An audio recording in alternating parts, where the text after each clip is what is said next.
Hi, I'm Mia. I listen to a lot of records, and today I want to talk to you about the most important record in my collection.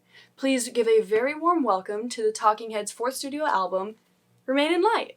Released on October 8th, 1980, with the help of Sire Records, this is the Talking Heads' third and final album produced by electronic legend Brian Eno. Talking Heads consists of, let's see if I can guess them properly. David Byrne. That's David Byrne.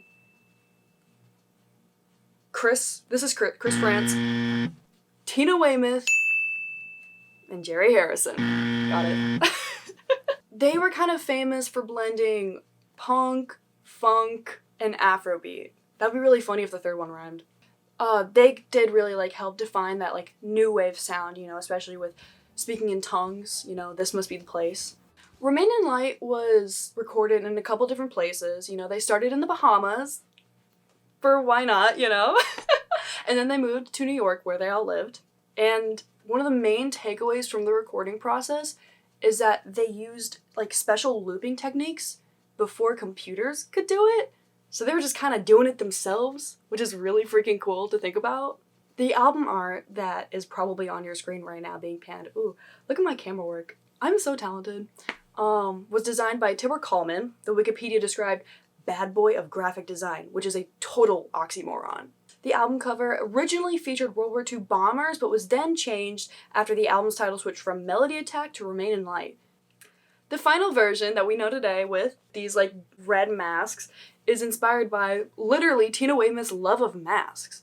Remain in Light's tracklist is as follows. Born Under Punches is inspired by John Dean's Watergate testimony, full of preacher-style rants. Cross-Eyed and Painless is about losing your identity. The Great Curve is cryptic and poetic, possibly about wisdom being revealed through a goddess figure. Once in a Lifetime is a classic about time passing by, one of their biggest hits, by the way. Seen and Not Seen is a spoken word track about a man reshaping his identity through pop culture, believing it's perfectly natural. Listening Wind tells the story of a guy named Mohique. The Overload is their attempt at a Joy Division song without actually hearing Joy Division. Now that I've told you everything that you could possibly wonder about this album, even though I left out a lot of it because my script was too long, what are my thoughts? Well, I'm glad you asked because I love to tell you because I love to talk. Remain in Light is literally, I'm not even kidding, my favorite album of all time. I know the last review I made, I said that Spiderland is the most important album of all time. This one's my favorite and I mean it. Mean it. It is so fun, dude. It's so fun. This is I think the reason why I'm a little bit weird, other than my family, but it's just so much fun. The reason why David Byrne and Brian Eno made this album is because they went to an Afrobeat festival in Africa and they were like, I want to do this. And then they made an album together doing it. Crazy. It's also it's a really easy listen. You can just put it on the background. I do.